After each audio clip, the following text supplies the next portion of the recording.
Imagine a battlefield where every drone strike could alter a nation's destiny, where each mile of muddy farmland might redraw the map of Europe, and where one summer offensive could decide the future of democracy itself. That's the reality Ukraine faces in 2025. But this war isn't just about Ukraine and Russia anymore. It's about all of us. In the next few minutes, you'll see how a single military campaign, thousands of miles away, could ripple through economies, politics, and lives across the globe. And what's coming might shock you. Ukraine's 2025 summer offensive, the war that could change everything. As the sun rises over the battered trenches of eastern Ukraine in June 2025, something feels different. For 3 years, this land has seen fire, smoke, and sorrow. It's a place where the seasons no longer matter, only survival does. But now, after months of whispers and silent repositioning, the silence feels heavier than usual. Ukrainian soldiers dig in a little deeper. Supply trucks move with more urgency. And far from the front lines, defense ministers in Washington, Brussels, and London are watching satellite feeds with clenched jaws.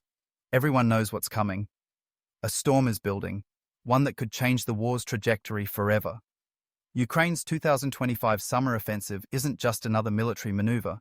It's a calculated high-risk gamble to break the deadlock that's turned this war into a slow, bloody grind.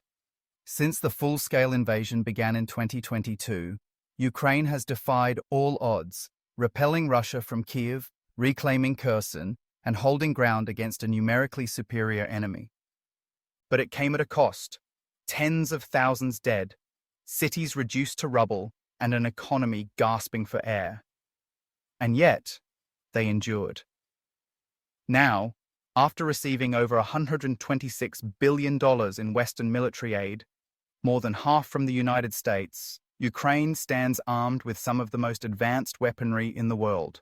American Abrams tanks, German Leopards, HIMARS rocket systems, and NATO-trained infantry. This isn't the same army that was scrambling in 2022. It's sharper, faster, and better coordinated. But the stakes are just as high, if not higher, because Russia, despite suffering near 1 million casualties, isn't retreating. It's entrenching, digging in with brutal tenacity, stockpiling Soviet-era armor, replenishing its arsenal with help from Iran and North Korea, and reminding the world, with hypersonic missile tests and nuclear drills, that it still has cards to play. And so, as the front line stretches from Kharkiv to the Sea of Azov, nearly 1,000 kilometers of hardened battlefield lie between two armies on the edge. Both sides exhausted, both sides desperate for momentum. The Ukrainian strategy is simple on paper. Punch a hole somewhere, anywhere, and use that breakthrough to collapse Russian defenses. But what happens when that punch lands? And what if it misses? Because what's about to unfold isn't just another phase of war. It's a moment that could define the 21st century. And it begins with a single word whispered across a radio. Go. Ukraine's gamble. Strategy, steel and speed. Inside Ukraine's high command, the blueprint for the summer offensive is as bold as it is dangerous. The operation hinges on a two-pronged assault designed to overwhelm Russian defenses across the eastern and southern axes simultaneously, forcing Moscow to split its attention and stretch its already battered forces thin. The first strike aims northeast in Kharkiv Oblast from the town of Vovchansk. Here, 15 battalion tactical groups, roughly 40,000 troops, are poised to burst through the Russian-held Donetsk salient. Their objective is to sever the supply artery running from Belgorod into Donbass, relieve the pressure around Bakhmut, and ultimately open a corridor toward the strategic hub of Lyman. If successful, this would effectively collapse a third of Russia's front line in the region. Meanwhile, the southern push targets the heart of Moscow's war logistics, the land bridge to Crimea. Ukrainian armored brigades, supported by drone swarms and artillery, will thrust westward from Zaporizhia toward Melitopol. Capturing this city and pushing to the Sea of Azov would strangle Russia's ability to reinforce or resupply Crimea by land. It would also cut Moscow's forces in two, forcing a costly withdrawal or risking encirclement. Backing these moves is a deep pool of Western firepower. Ukraine's arsenal now includes 60 American M1 Abrams, 50 German Leopard 2A6s, and 50 South Korean K2 Black Panthers. Dozens of HIMARS launchers stand ready to deliver precision strikes behind enemy lines, and hundreds of drones, Bayraktars, Reapers, and Pumas buzz overhead, feeding live battlefield data back to commanders.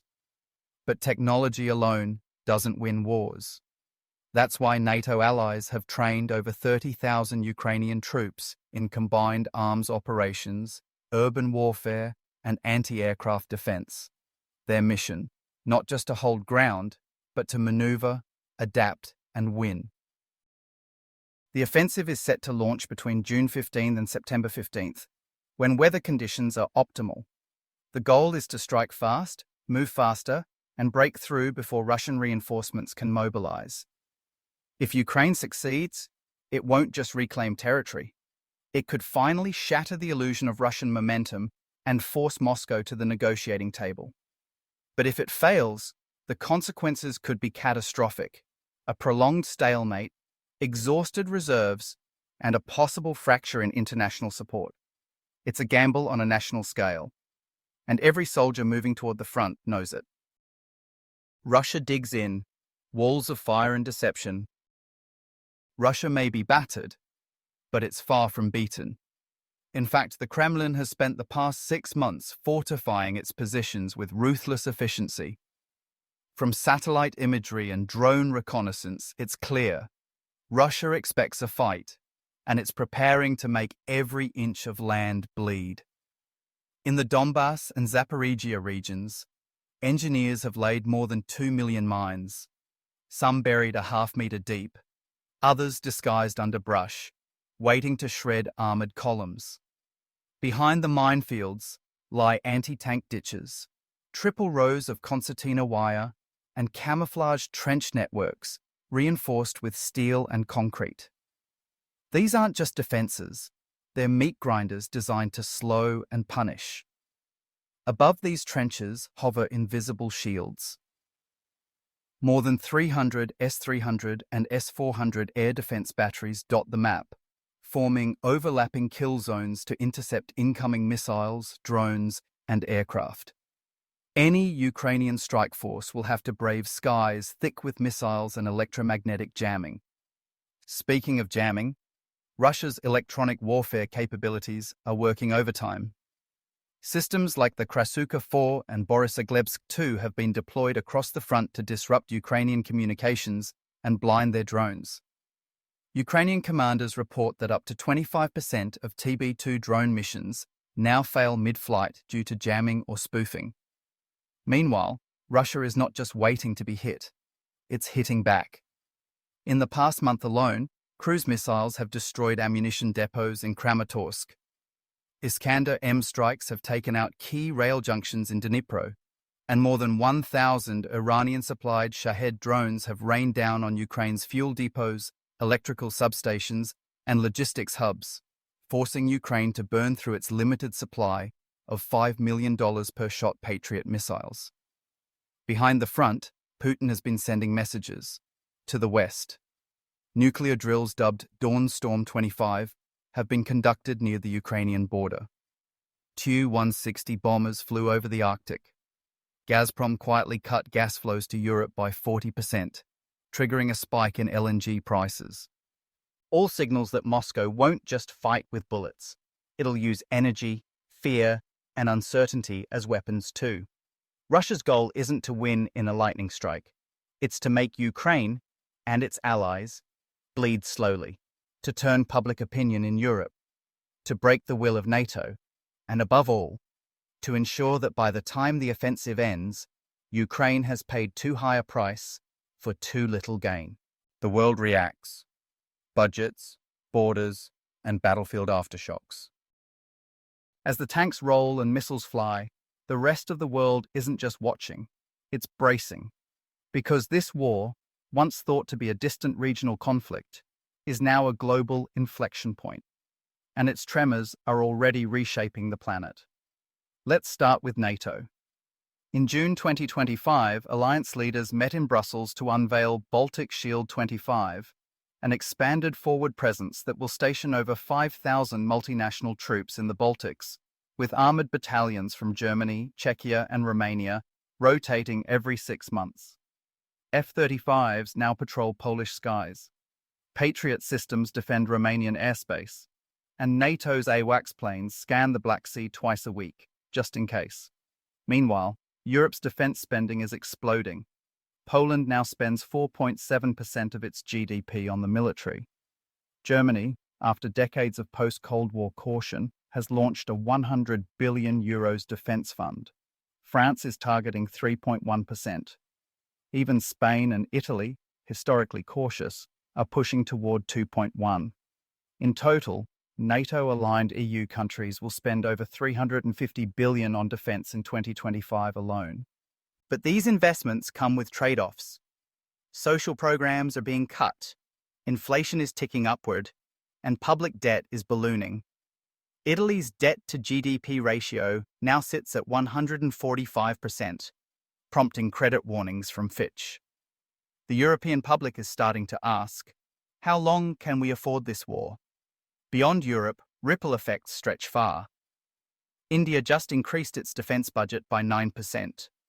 The Quad, Japan, Australia, the US and India, has begun sharing satellite data and cyber intelligence with Ukraine. And in the Balkans, new defence pacts are emerging, including a proposed Danube defence corridor that could reshape Eastern Europe's military map. At the same time, global food prices are surging. Ukraine's grain exports are down by 30%, leading to a 15% spike in wheat prices worldwide. In Africa and the Middle East, aid groups are warning of worsening food insecurity. In the West, grocery bills quietly climb. This war is no longer just about tanks and territory. It's about values, economies, and the long-term shape of the global order.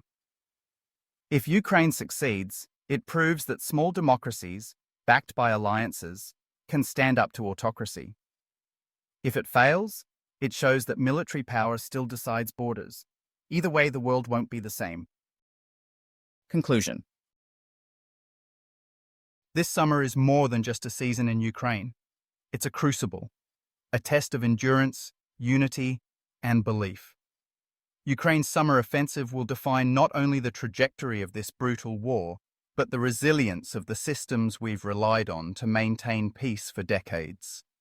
What happens over these next few months could change the way nations plan their defense budgets, the way civilians understand the cost of security, and even the way we define victory in a world increasingly blurred by hybrid threats and authoritarian ambitions.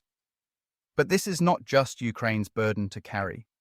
It is a shared moment, one that belongs to every person who believes in freedom, sovereignty, and the right to choose your nation's future. That belief is being tested in the fields of Donbass, in the streets of Mariupol, and in the corridors of power from Brussels to Washington. If Ukraine's offensive succeeds, it will be remembered as a historic act of resilience. If it fails, it may be seen as the turning point where the world blinked and authoritarianism surged forward. The stakes are that high. So what can you do? Stay informed. Support humanitarian efforts. Demand that your leaders support peace with justice, not appeasement. And most of all, share this story. Because silence, too, has consequences. Thank you for watching the Awareness Project. If this deep dive resonated with you, don't forget to like, subscribe, and hit the bell so you never miss the truth beneath the headlines. Stay curious, stay aware, and never underestimate the power of information.